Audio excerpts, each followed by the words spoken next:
Assalamualaikum warahmatullahi wabarakatuh. Selamat siang, salam sejahtera untuk kita semua. Perkenalkan, nama saya Immanuel Wandri Podang Madao dari SMK Negeri 2 Toraja Utara. Baik, di sini saya akan membahas salah satu dari 8 standar pendidikan, yaitu standar kompetensi lulusan. Nah, seperti yang kita tahu bahwa di SMK Negeri 2 Toraja itu mempunyai beberapa jurusan, di mana salah satunya yaitu jurusan Tata Busana yang ada di sekolah kami SMK Negeri 2 Toraja Utara mempunyai aspek standar kompetensi lulusan. Nah, yang pertama yaitu kekuatan atau strength. Nah, siswa lulusan Tata Busana di sekolah kami dikenal memiliki attitude yang baik. Standar kompetensi lulusan mencakup kemampuan teknis dalam mendesain, mampu membaca sketsa, mode mendesain, busana membuat pola dengan akurat. Kemudian menjahit, menguasai teknik menjahit dasar dan lanjutan untuk berbagai jenis busana termasuk tailoring dengan menggunakan mesin jahit, menghias busana, mampu mengerjakan hiasan menggunakan bordir atau teknik menghias lainnya. Nah, jadi itu beberapa kekuatan atau strength dari jurusan Tata Busana yang ada di sekolah kami. Kemudian yaitu yang kedua yaitu kelemahan atau weakness. Nah, kelemahan ini untuk lulusan kami yang pertama yaitu kesenjangan dengan kebutuhan industri. Nah, salah satu kelemahan yang paling signifikan di dalam adanya kesenjangan antara kompetensi yang diajarkan di sekolah dengan kebutuhan di dunia usaha dan dunia industri. Kemudian yang kedua yaitu fokus yang terlalu teoritis pada saat mereka menempuh pendidikan di sekolah. Sebelum mereka lulus, kurikulum yang termasuk dalam SKL seringkali cenderung bersifat teoritis atau hanya teori dan kurang menekankan pada aplikasi praktek yang di lingkungan industri yang sesungguhnya. Kemudian yang ketiga yaitu kesenjangan soft skill. Nah, kesenjangan soft skill ini lulusan seringkali menunjukkan kesenjangan dengan soft skill seperti kemampuan beradaptasi, komunikasi, kerja tim, dan manajemen waktu yang sangat penting untuk industri. Kemudian, yang keempat yaitu kesiapan. Nah, dan pemahaman tenaga pendidik. Tidak semua guru atau tenaga pendidik memahami karakteristik tentang kurikulum secara keseluruhan atau memiliki pengalaman industri yang cukup untuk menjembatani pengetahuan praktek industri. Kemudian yang ketiga yaitu peluang. Nah, untuk peluang usaha untuk lulusan Tata Busana adalah mereka dapat memulai bisnis sendiri seperti membuka label fashion atau toko busana. Kemudian lulusan ini juga bisa mengembangkan bisnis fashion secara mandiri dengan memanfaatkan pengetahuan pasar. Jadi mereka bisa melihat bagaimana kondisi produk pasar yang akan dibutuhkan sekarang. Misalnya, busana ini yang akan digunakan, busana itu yang akan digunakan. Jadi mereka bisa mengikuti tren pasar atau tren yang dibutuhkan oleh masyarakat. Kemudian yang keempat yaitu ancaman. Nah, yang pertama yaitu kesenjangan keterampilan. Nah, lulusan kami seringkali tidak memiliki keterampilan teknis dan keterampilan lunak atau soft skill yang sesuai dengan kebutuhan industri. Kemudian yang kedua yaitu banyaknya atau adanya perubahan tren pasar dan gaya hidup industri fashion yang sangat dinamis. Jadi SKL harus diadaptif terhadap perubahan tren pasar, permintaan konsumen, dan isu keberlanjutan. Kemudian yang ketiga yaitu banyaknya pesaing dari industri yang sangat kompetitif. Nah, kemudian yang keempat yaitu persaingan pasar kerja. Nah, lulusan SMK kami bersaing dengan lulusan dari lembaga kursus atau pelatihan lain, serta tenaga kerja yang sudah berpengalaman di industri. Sehingga itu yang akan menjadi ancaman untuk lulusan kami pada saat mereka masuk dalam dunia usaha atau dunia pekerjaan. Yang keenam yaitu rekomendasi. Nah, di sini kami menjalin kerjasama dengan pihak industri atau lembaga yang bergelut di bidang fashion, sehingga jurusan ini akan membekali siswa-siswi dengan berbagai keterampilan, mulai dari desain, pembuatan pola, hingga pengetahuan bisnis mode. Nah, jadi itulah pemaparan dari aspek standar kompetensi lulusan dari sekolah kami, SMK Negeri 2 Toraja Utara. Nah, kurang dan lebihnya mohon dimaafkan. Terima kasih.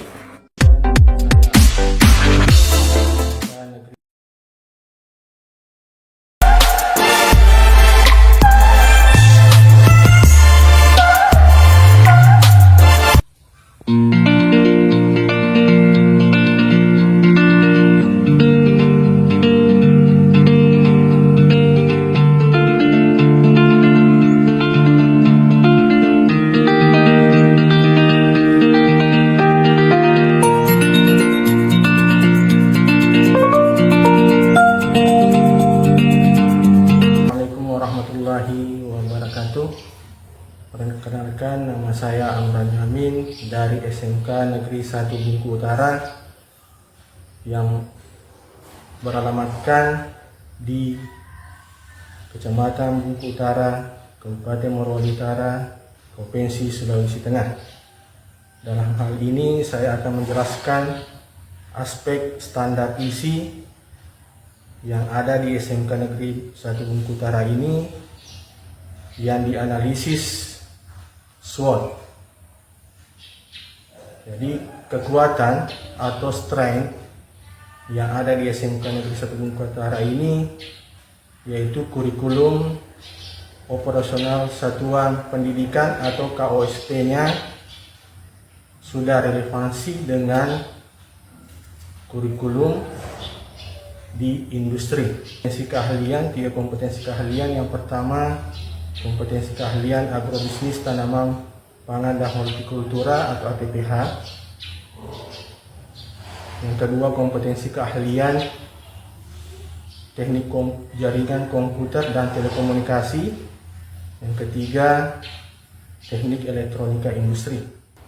Kelemahan atau weakness yang ada di SMK 1 Bungku Utara ini, untuk standar isinya itu kurangnya buku-buku teks modul ajar, sehingga masih menggunakan buku-buku kurikulum lama, yaitu kurikulum KTSP dan K13 yang seharusnya diupdate sekarang, yaitu menuju ke kurikulum Merdeka.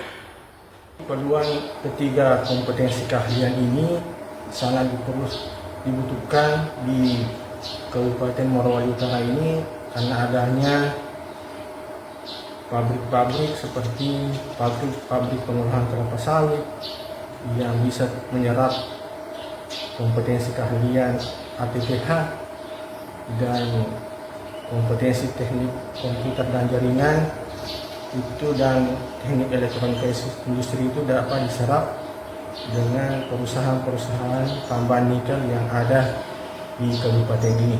Trip yang terdapat di standar isi ini yaitu adanya perubahan teknologi yang semakin cepat, sehingga kurikulum yang lama pun akan terimbas efeknya akibat teknologi perkembangan saat ini.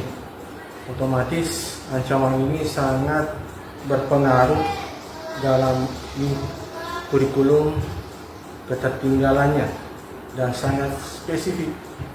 Itu menyebabkan fasilitas-fasilitas yang ada di sekolah dengan di perusahaan itu menjadi ancaman di sekolah ini.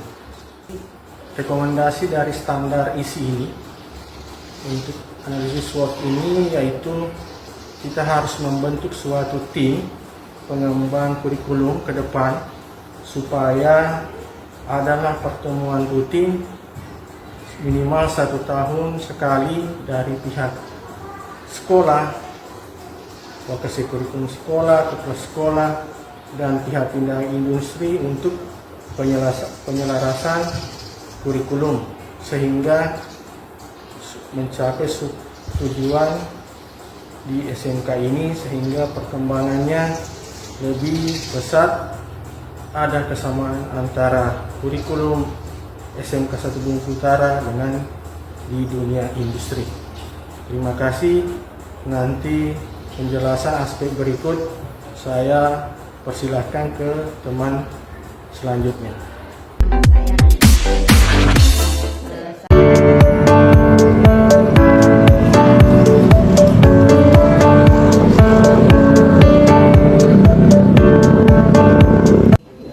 Assalamualaikum warahmatullahi wabarakatuh. Perkenalkan, nama saya Hasri Wijaya. Saya bertugas di SMK IPK 2 Kabupaten Biak Numfor, Provinsi Papua. Saya akan menjelaskan tentang 8 standar nasional pendidikan. Kali ini saya akan memaparkan tentang standar proses yang ada pada pembelajaran di sekolah, tentang mengatur pelaksanaan pembelajaran yang interaktif, inspiratif, menyenangkan, dan partisipatif. Untuk analisis SWOT itu sendiri, pada standar proses ini biasanya untuk proses pembelajaran itu kita menggunakan konvensional, di mana guru-guru memberikan penjelasan tentang materi yang sesuai, siswa menerima materi tersebut. Jadi tentang instalasi, kebanyakan siswa tersebut ini terkendala pada alat dan bahan praktek yang digunakan. Peran analisis SWOT pada standar proses ini mengacu pada 4 komponen, yaitu kekuatan, strength, kelemahan, weakness, peluang, opportunities, dan ancaman, yaitu threat. Untuk analisis SWOT itu sendiri pada standar proses, yang pertama pada kekuatan atau strength. Misalnya perangkat pembelajaran pada sekolah kami itu instrumen penilaiannya sudah lengkap, kemudian ketersediaan alokasi waktu sesuai dengan program tahunan yang dilaksanakan atau dibuat, kemudian pemanfaatan muatan lokalnya sudah berjalan dengan baik sesuai dengan budaya daerah Papua itu sendiri. Kemudian kelemahannya yaitu pemanfaatan sumbernya belum bervariasi. Bahan atau sarana dan prasarana yang ada di sekolah kami itu masih kurang, menyebabkan tidak tersalurkannya materi yang diserap oleh siswa tersebut. Kemudian penerapan strategi pembelajaran inovatif yang dapat meningkatkan keterlibatan siswa. Misalnya pada saat siswa melaksanakan praktek, di mana di sekolah kami itu ada 7 bidang keahlian.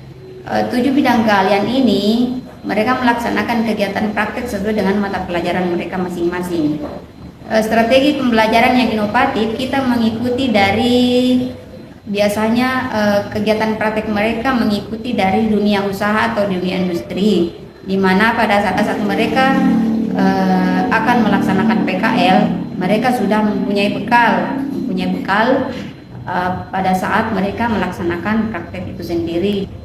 Kemudian ancaman yang ada pada analisis SWOT ini di sekolah kami adalah kurangnya pelatihan atau kompetensi guru dalam menggunakan metode teknologi pembelajaran yang baru.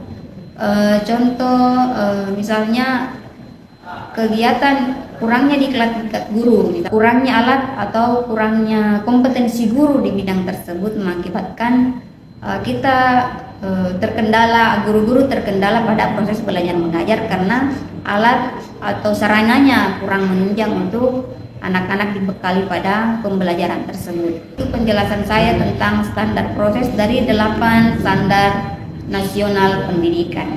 Terima kasih. Assalamualaikum.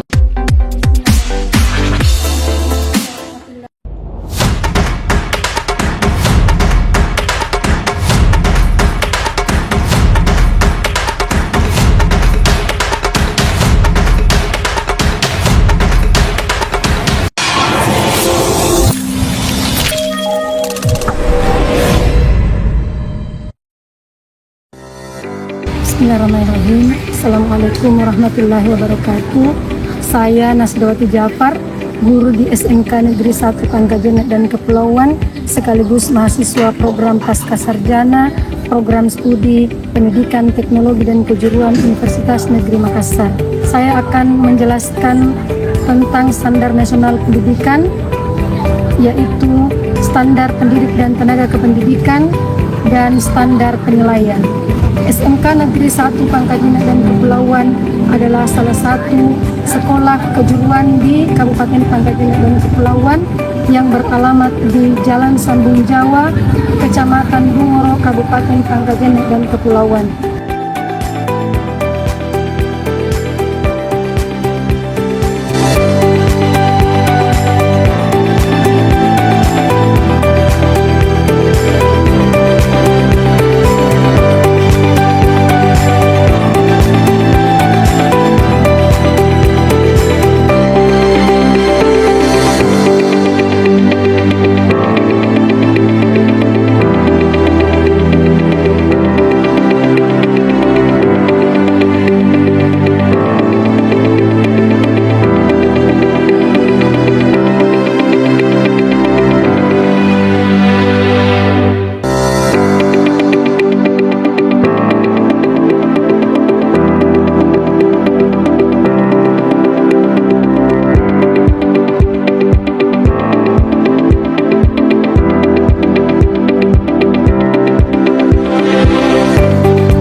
Bismillahirrahmanirrahim. Assalamualaikum warahmatullahi wabarakatuh. Perkenalkan, nama saya Nur Rafisa, mahasiswa pendidikan teknologi kejuruan atau pelatihan. Saya akan membahas tentang 8 standar pendidikan di Indonesia, dan saya akan membahas tentang standar pendidikan di standar pembiayaan. Baik, di sini saya akan menjelaskan dari analisis yang pertama, yaitu strength atau kekuatan. Pengelolaan dana di sekolah kami menggunakan sistem anggaran yang terstruktur. Sekolah kami telah memiliki rencana kegiatan dan anggaran sekolah atau ARKAS sebagai pedoman pengelolaan keuangan, di mana kami menginput rencana-rencana anggaran yang akan kami kelola setiap tahun di aplikasi ARKAS. Selanjutnya, sekolah kami sudah transparansi dan akuntabilitas, di mana adanya laporan keuangan yang diaudit atau diperiksa internal maupun eksternal oleh Dinas Pendidikan. Jadi setiap bulan kami melakukan rekonsiliasi untuk memberikan laporan realisasi penggunaan dana BOS yang kami kelola di sekolah. Selanjutnya, pemanfaatan aplikasi BOS atau ARKAS membantu dalam pencatatan dan pelaporan keuangan secara digital dan sistematis. Baik, jadi ini adalah beberapa contoh output dari ARKAS yang kami input di tahun 2025, di mana ada beberapa uraian kegiatan yang kami input di aplikasi ARKAS untuk tahap 1 dan tahap 2. Ini adalah output dari aplikasi ARKAS yang kami gunakan untuk melakukan perencanaan pengelolaan keuangan di sekolah kami. Jadi kami akan memperlihatkan beberapa laporan pertanggungjawaban yang kami buat. Di sini ada beberapa lampiran-lampiran yang kami buat, yaitu kami melampirkan rekening koran,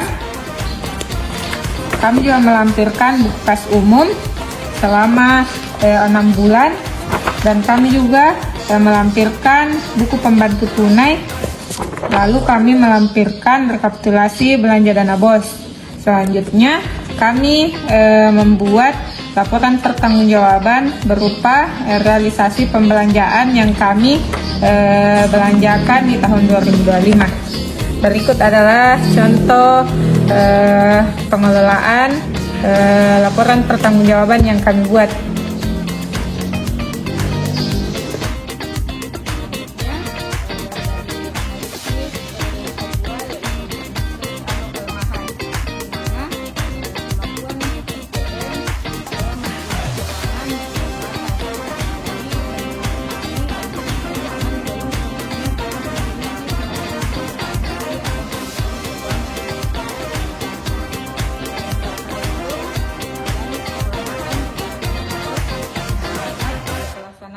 Program kegiatan sekolah. Selanjutnya itu opportunities atau peluang, di mana adanya peningkatan kapasitas SDM melalui pelatihan pengelolaan keuangan sekolah dari Dinas Pendidikan atau lembaga terkait. Biasanya kami di sini difasilitasi oleh Dinas Pendidikan untuk melakukan pelatihan-pelatihan agar pengelolaan dana BOS yang kami kelola berjalan dengan baik. Selanjutnya, adanya pemanfaatan sistem digital dan aplikasi manajemen seperti aplikasi ARKAS, Sikla, dan lain-lain. Selanjutnya, analisis risk atau ancaman, di mana adanya perubahan kebijakan dana BOS atau peraturan keuangan sekolah yang bisa mempengaruhi fleksibilitas anggaran. Jadi, di beberapa triwulan kami biasanya melakukan anggaran perubahan atau pergeseran yang kami lakukan di aplikasi ARKAS, dan kami juga meminta persetujuan dari dinas. Selanjutnya, adanya kemungkinan penyalahgunaan dana atau ketidaktepatan penggunaan dana jika pengawasan lemah. Selanjutnya, adanya keterbatasan atau keterlambatan pelaporan keuangan yang dapat berdampak pada pencairan dana tahap selanjutnya. baik. Jadi yang dapat saya simpulkan dari pengelolaan pembiayaan di sekolah kami, yaitu pengelolaan pembiayaan di SMP Negeri 4 Rumbia sudah cukup baik karena adanya dana BOS dan Arkas. Namun masih terkendala pada sumber daya manusia dan pengawasan, di mana jika bendahara diberi pelatihan dan aplikasi keuangan dimanfaatkan dengan baik, maka pengelolaan keuangan akan bisa menjadi lebih efisien dan transparan. Mungkin sekian dari saya. Wassalamualaikum warahmatullahi wabarakatuh.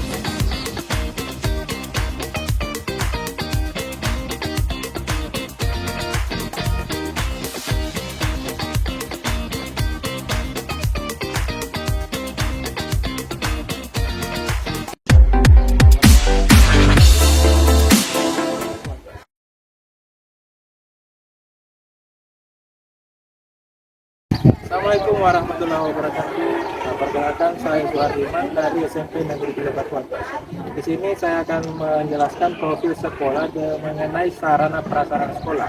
Nah, seperti yang kita ketahui, SMP Negeri 3 Batuan itu terbentuk di tahun 2021 dengan luas keseluruhan kurang lebih 8.000 meter persegi. Oke.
Assalamualaikum warahmatullahi wabarakatuh.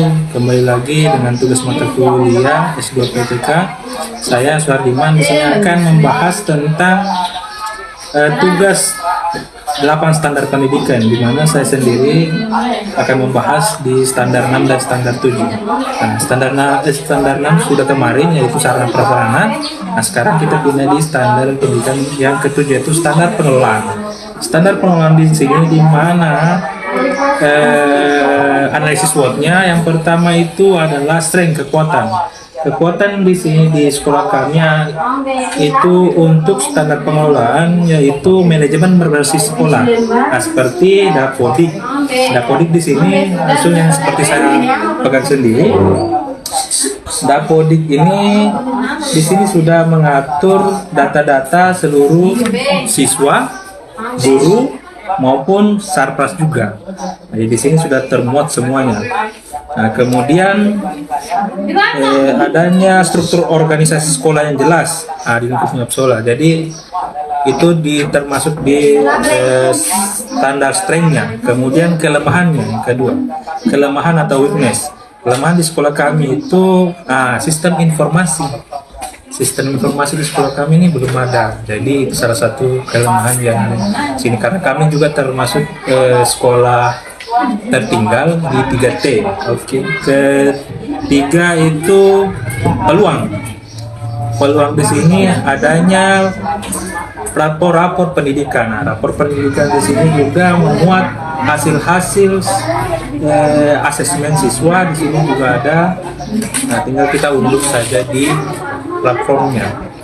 Nah, setelah itu masuk di ancaman ancamannya di sini. Ini yang penting, ancaman itu karena tuntutan administrasi, di mana administrasi ini harus memang berjalan sesuai dengan peraturan masing-masing, tupoksi masing-masing. Nah, itu yang mungkin sering terjadi tumpang tindih antara tugas yang satu dengan yang lain. Nah, sehingga itu salah satu jadi tuntutan yang harus kita benahi.